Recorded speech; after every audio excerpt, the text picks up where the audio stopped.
Alhamdulillahi wa kafa wa salamun ala ibadihi allazina istafa ma ba'd. Tentu bisanya di sini ceramahnya 1 jam atau 2 jam. 15 menit. Baik. Kalau tidak dikasih tema, biasanya saya lebih senang bicara tentang sistem ekonomi langit.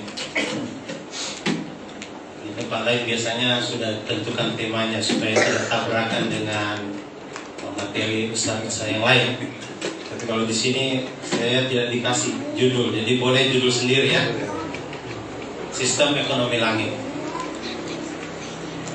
Baik hadirin jemaah Isya dan Tarawih Musholah Darus Sa'adah BSD City, Tangsel, Provinsi Banten, NKRI. Semoga semuanya menjadi ahli surga insya Allah. Hari ini kita begitu terpesona dengan sistem ekonomi yang ditawarkan oleh Barat yang dipelopori oleh Amerika, yang diberi istilah sistem ekonomi kapitalis. Ada lagi sistem ekonomi yang dipelopori oleh Soviet dahulu atau Rusia sekarang, namanya sistem ekonomi sosialis. Tapi perjalanan matahari terbit dan terbenam telah membuktikan bahwa sistem ekonomi yang mereka tawarkan itu ternyata sudah gagal. Amerika sendiri berhutang 31 atau 34,1 triliun US dollar. Rusia sendiri berhutang juga sama besar hutang. Soviet runtuh tahun 91 meninggalkan hutang 668 miliar US dollar. Jadi sistem itu gagal. Kita sendiri sebenarnya punya sistem yang sangat menguntungkan, tapi kita tidak menghargai sistem yang ditinggalkan oleh baginda Rasulullah Sallallahu Alaihi Wasallam. Saya memberi istilah sistem ekonomi langit. Kenapa? Karena Allah Ta'ala yang menciptakan langit, Allah yang menciptakan bumi, dan Allah Ta'ala yang menetapkan dan meletakkan rezeki itu di langit. Wa fis samai rizqukum. Di langit diletakkan rezeki kamu. Surat Az-Zariyat ayat 22. Yang membuat kita letih hari ini karena barang itu ditaruh di langit, kita sibuk mencarinya di bumi. Rezeki diletakkan di langit, kita menggali tanah di bumi.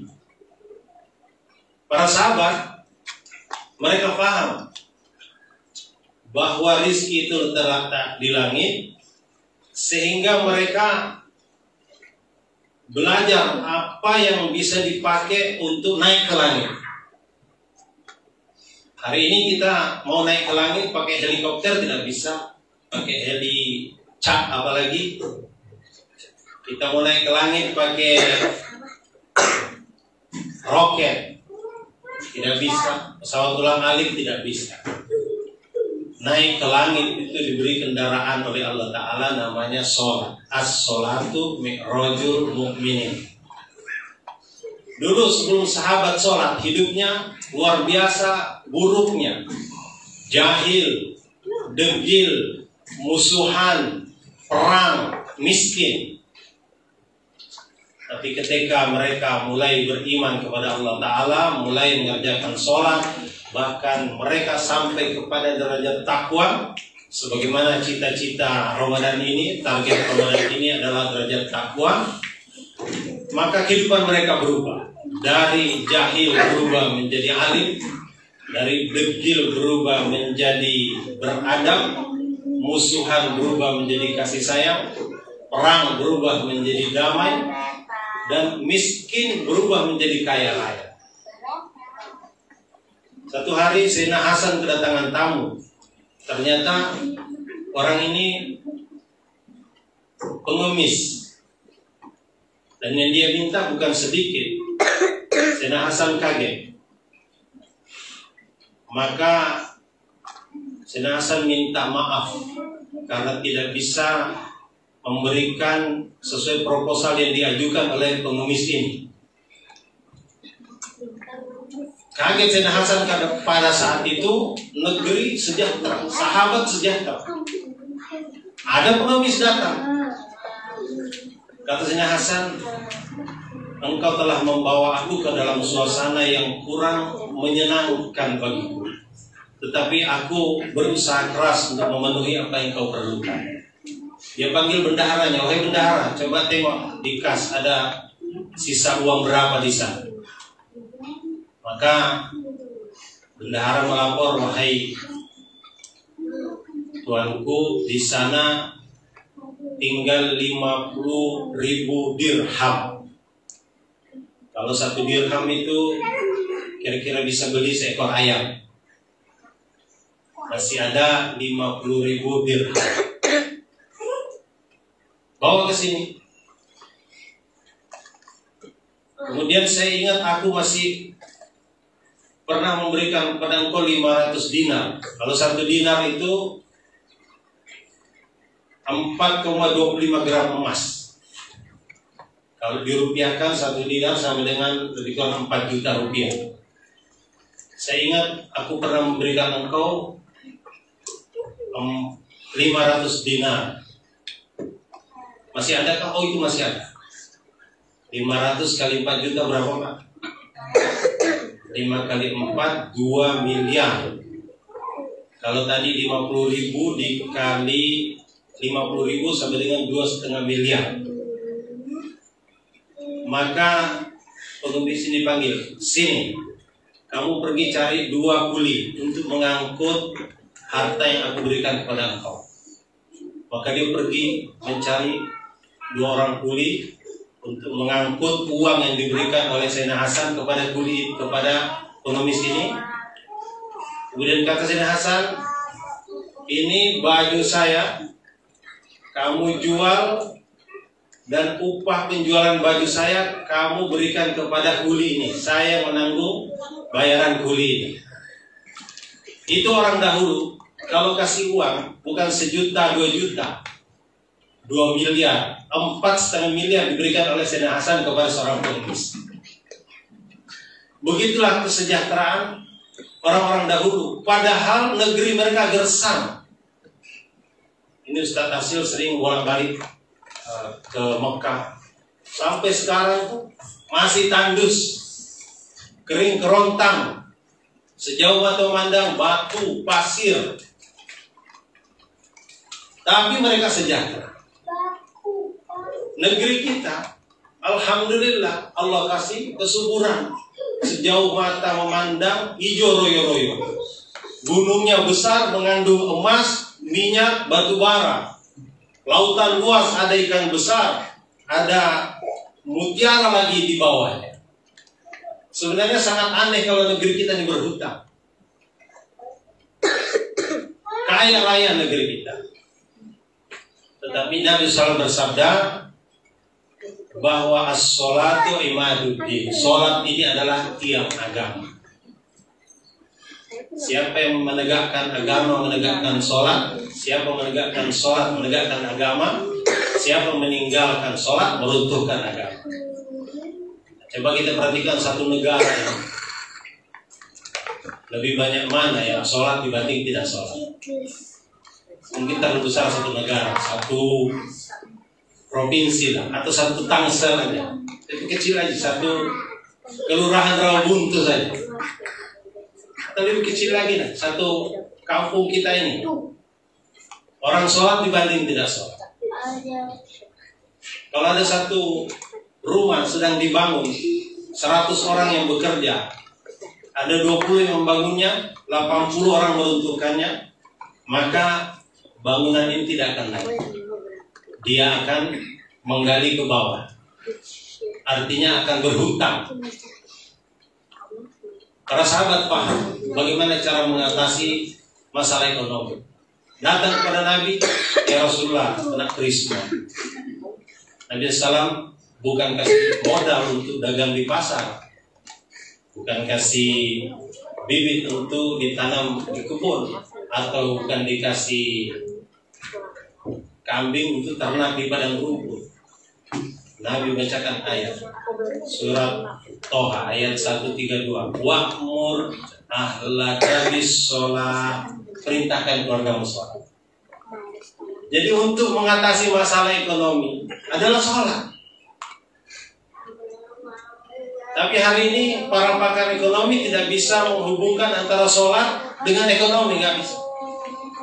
Kalau kita tanya pakar ekonomi bagaimana cara mengatasi masalah ekonomi, oh kita harus membuka 1 juta hektar sawah, kita harus menanam 1 juta pohon, kita harus mengarungi samudra dengan 1 juta perahu. Padahal rezeki itu di langit, Allah yang menetapkan wa fis samaa'i rizqukum. Maka kesempatan Ramadan yang sangat indah ini, yang sangat berharga ini saatnya kita betul-betul melatih diri kita untuk sholat berjamaah di masjid. Karena inilah yang akan mengatasi masalah kita. Kalau satu kampungnya orangnya bolak-balik ke masjid berjamaah, dari langit akan disorot. Oh, kampung ini orangnya iman dan takwa. Kalau sudah sampai pada derajat iman dan takwa, maka Allah akan memberikan keberkahan dari langit dan bumi. Walau anna ahlal qura amanu wattaqaw la fatahna alaihim barakatin minas samai. Satu kampung orangnya iman dan takwa, maka Allah akan bukakan keberkahan dari langit dan bumi. Jadi ditunggu keberkahan itu atau dijemput keberkahan itu dengan memakmurkan masjid. Sekarang persoalan yang ada karena kita membiarkan masjid-masjid kita kosong. Kadang-kadang kami ketemu masjid itu lebih banyak tiangnya daripada orang sholat. Kalau di kota Bengkulu Helmi Hasan, masalah kita itu karena gunung didaki, lautan diseberangi, masjid dilewati. Kita ini tidak perhatikan panggilan Allah Subhanahu wa Ta'ala. Kalau dipanggil polisi segera datang, dipanggil KPK datang, panggil DPR untuk mempertanyakan 300 triliun itu segera datang. Tetapi dipanggil Allah melalui muazzin tidak ada. Ini persoalan kita. Karena itu kesempatan yang indah selama bulan Ramadan, kita harus berusaha sampai kepada derajat takwa. Apa buah takwa? Disebutkan 3 perkara atau 4 perkara dalam surat 65 surat At-Tolak. Pertama, orang takwa itu akan diberikan jalan keluar. Wa may yattaqillaha yaj'al lahu makhraja. Jalan keluar dari segala masalah. Semua orang punya masalah. Yang jomblo punya masalah. Yang punya anak 1 punya masalah. Punya anak 2 juga punya masalah. Punya toko 1 punya masalah. Punya toko 2 punya masalah. Jadi semua orang punya masalah. Jadi ketua RT ada masalah, ketua RW masalah, Pak Lurah masalah, apalagi jadi presiden lebih banyak lagi masalahnya. Tetapi kalau bertakwa, yaj'al lahu makhraja. Jadi kalau presiden ingin selesai masalahnya, takwa ini. Kita doakan presiden kita menjadi orang bertakwa, amin. Kalau orang bertakwa, wa may yattaqillaha yaj'al lahu min amrihi yusra. Allah akan mudahkan urusannya. Coba. Kalau ada urusan dengan polisi, ada urusan dengan kejaksaan, ada urusan dengan hakim, maka selesaikan dengan takwa. Janji Allah Ta'ala, yaj'al lahu min amrihi yusra. Allah akan mudahkan urusan. Dan janji Allah berikutnya, wa may yattaqillaha yukaffir anhu sayyi'ati. Allah akan tutupi aib-aibnya. Allah akan tutupi keburukan-keburukannya. Yang nampak itu kebaikan-kebaikannya. Coba. Itu orang takwa. Bahkan wa yu'zim lahu ajra. Allah akan berikan pahala yang besar. Dalam ayat kedua tadi, wa may yattaqillaha yaj'al lahu makhraja. Ayat berikutnya, wa yarzuquhu min haitsu la yahtasib. Allah akan berikan rezeki dari arah yang tidak diduga-duga. Kalau nanam itu diduga bisa panen. Kalau dagang itu diduga bisa untung. Kalau kerja itu diduga bisa gajian. Tapi bagi orang yang takwa, itu rezekinya bukan dari tempat itu tadi. Dari tempat yang tidak diduga-duga. Nah, inilah sistem ekonomi langit yang membuat para sahabat dahulu sejahtera. Membuat mereka bisa bersedekah itu juta-juta, puluh-puluh juta, miliar-miliar, laki-lakinya begitu, perempuannya begitu. Karena mereka paham di mana mengambil jatah rezeki. Semoga Allah berikan kepahaman dan jadikan Ramadan kita ini menjadi Ramadan yang mengantarkan kita kepada derajat takwa. Amin ya rabbal alamin. Jazakumullah, subhanakallahumma wa bihamdika, asyhadu an la ilaha illa anta, astaghfiruka wa atubu ilaik. Assalamualaikum warahmatullahi wabarakatuh.